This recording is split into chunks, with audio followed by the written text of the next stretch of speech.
Okay, today for 4.2, we actually have an activity. And so this is called the too big or too small. So you'll need notebook paper or you need to print off the notes before you start this. And so it's just an activity we're going to use mostly with Desmos. So we're going to start out by setting up our Desmos graph. And so if you'll click on the apps button at the bottom left of the screen, there's a small circle on your Chromebook. If you don't have a Chromebook and you're using a desktop, laptop, or your own Chromebook device, then please go to desmos.com. You're going to use /calculator.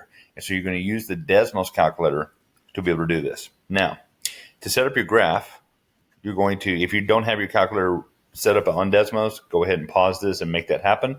And you'll have to go back and forth between this video. So also remember, you can join the live lesson. The live lesson will probably be a better option for this activity.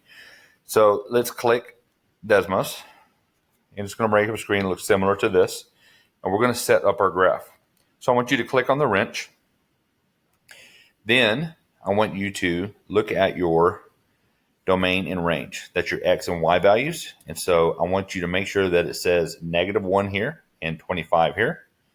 And on the Y, the same thing, -1 to 25.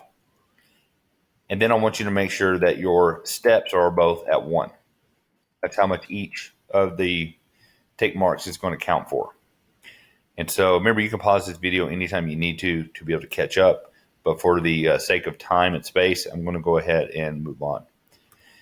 Now, I also want you to label your axis. So I want your X-axis to be named cat pins and your Y-axis to be named dog runs. Once you get your Desmos calculator set up, then we're going to look at the scenario. It says costs. Carlos and Clarita plan to invest much of the $1,280 that they earned from their last business adventure to purchase cat pens and dog runs. If no one knows what a dog run is, it's a little fenced off area in the back of, like in your backyard, that the dogs usually do their business in or run and play in. It's kind of separated from the rest of the backyard. So you have cat pens and dog runs. It will cost $32 for each cat pen and $80 for each dog run. So how many dog runs and cat pens can we buy to spend exactly $1,280? Now remember, it will cost $32 for each cat pen and $80 for each dog run.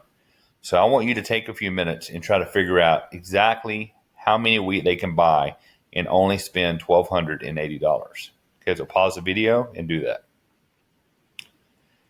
Okay, so if you're back, then hopefully you were able to do that. So we're going to look at some examples.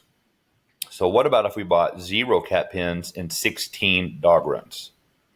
Well, 0 times cats is times 32 would be 0. And 16 times 80 would be 1,280. And so that would equal exactly $1,280. What if we did 5 cat pens and 14 dog runs? 5 times 32 is 160. 14 times 80 is 1,120. If we add that up, that's exactly 1,280. So now we have 2 options, 0.16 and 5.14. So let's plot these 2 points. So if you go back to Desmos, in the first line, I want you to plot the point 0.16. And on the second line, I want you to plot the point 5.14. Make sure you're putting them in parentheses, and it will plot the points on your graph for you. Now, let's write an equation for the line that passes through these 2 points. What does the slope of the line represent? And so it says that Carlos and Clarita plan to invest. It's just repeating the question for you. So I want you to insert 2 points from the just right into stat edit. Remember, the 2 points that we did were 0.16 and 5.14. And so if you have a TI-84 calculator, you can do stat edit. The other option would be able to take both of these points. You already know the y-intercept. And then you could use these 2 points to find your slope and discover what your slope is. And then you can write your slope using the M and the B. So I'm going to show you that on this next page. So if I take the 2 points, 0.16, I'm going to have to go back and look and see what that other point was, 5.14.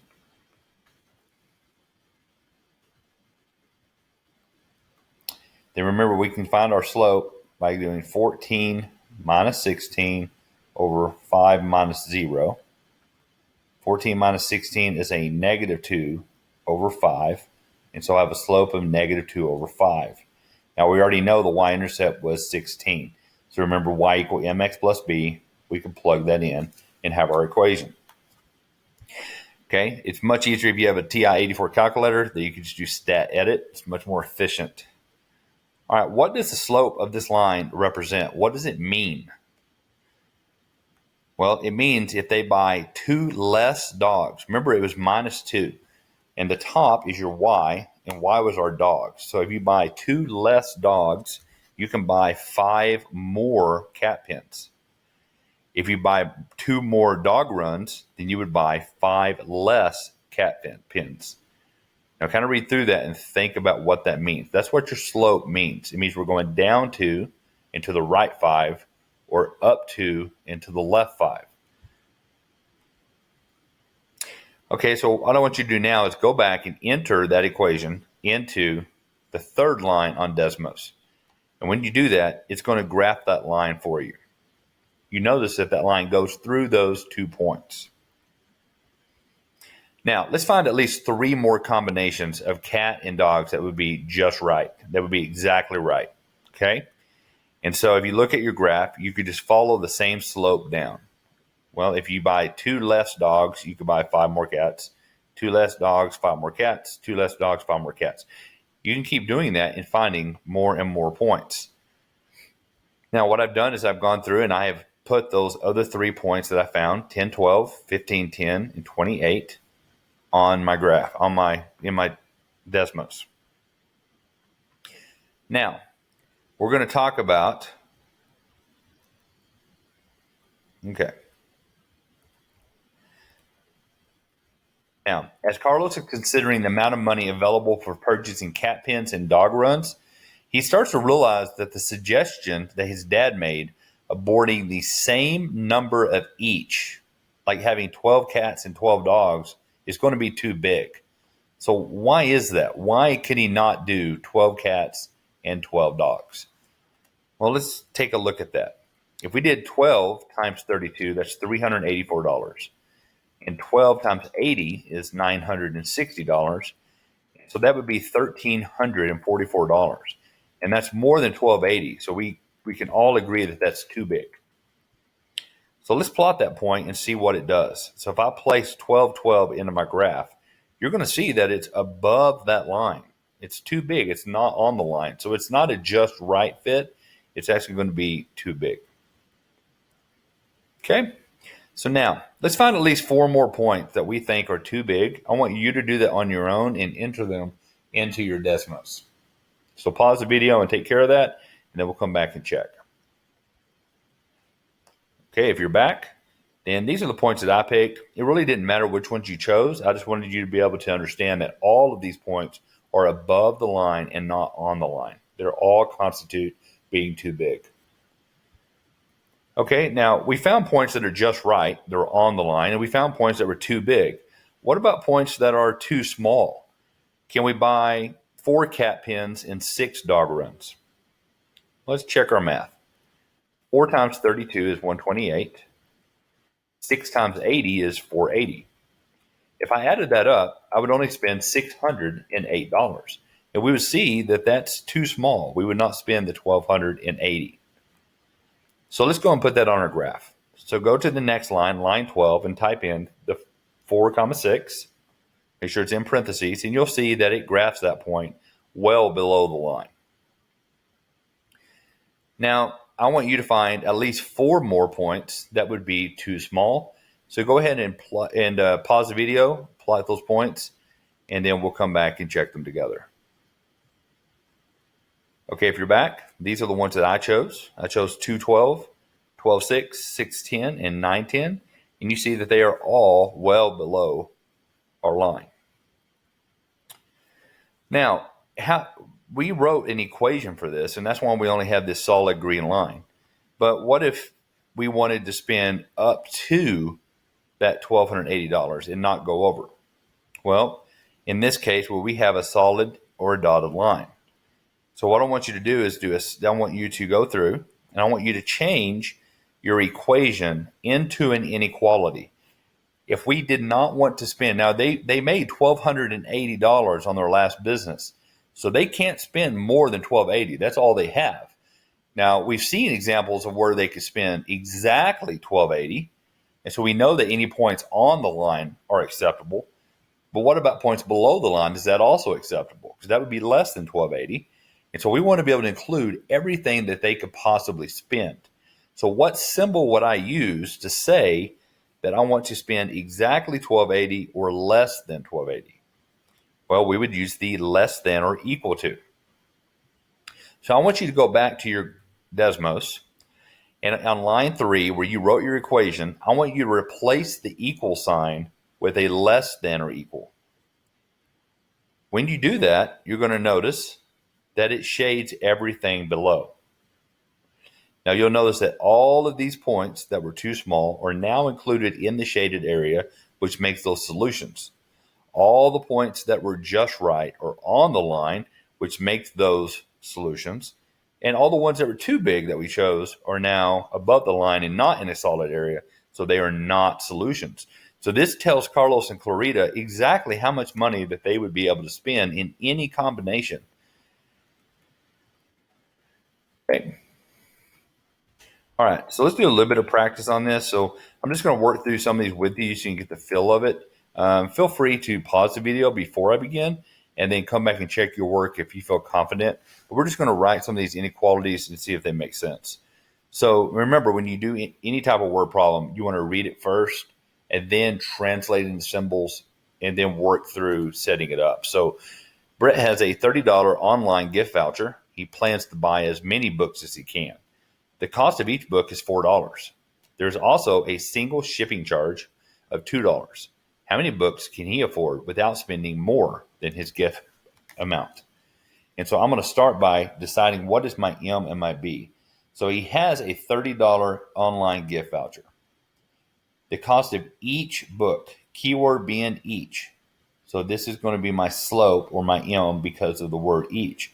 One book is 4, 2 books is 8, 3 books is 12, and so on. A one-time or a single shipping charge is a keyword that tells me that this is my B, my y-intercept. So remember, I'm going to start out by writing this as an equation. So I'm going to say it's y equals 4x plus 2. But we know that that would make him spend exactly $30, right? And we don't know that that's not what we want. And so we want to be less than or equal to. So I would say that my total cost, which is the y, has to be less than or equal to 4x plus 2, right? If this is the number of books, we can do $4 per book plus the $2 shipping fee. This is this is what the total cost would be, and this would be the number of books. And so we want this total cost, this total here, to be less than or equal to this amount. Okay, Sue and Kath have $20 left for a cab fare home. The cab fare is $3 per mile plus a $2 fixed charge. What is the maximum number of miles they will be able to travel in the cab? So what is my M and what is my B? Well, the per is a key word for slope. And so we know that our slope is going to be 3. My B is $2. It's the fixed charge or one-time fee. So if I was to write this as an equation, it would be y equals 3x plus 2. But remember, this is an inequality because we want to know what is the maximum number of miles I'll be able to travel in the cab. And so our total cost here, we do not want to go over that, would be less than or equal to 3x plus 2. Bert already has $50, but he needs a total of $250 for his holiday. He gets paid 20 pounds per day for delivering papers. What is the least number of days he must work to get enough money for his holiday? So if he already has 50, I'm not sure why they're using dollars and pounds. We'll turn this to a dollar sign. He has $50 already. That's going to be my B. And he makes 20 per day. That's going to be my M. And so if we were to write this out, it would be y is equal to 20x plus 50. and he wants to make at least $250. So when you see the word at least 250, if he makes 249, is he going to be there? No. He has to make 250 or more. So in this case, my symbol would be the total amount he has would be greater than or equal to 20x plus 50, right?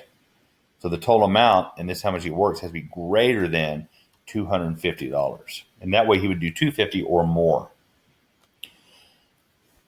All right. We're going to skip through those last two. So I want you to go ahead and go through and complete your, make sure you have completed your quiz from the last class. Make sure you have working on your practice assignment, getting that taken care of, and then do your star checkout and ticket out the door. And then remember, if you need tutorials, please attend tutorials from 4 to 4:30 online or 8 to 8:30 in person, and I'll be glad to help you. You guys have a great day.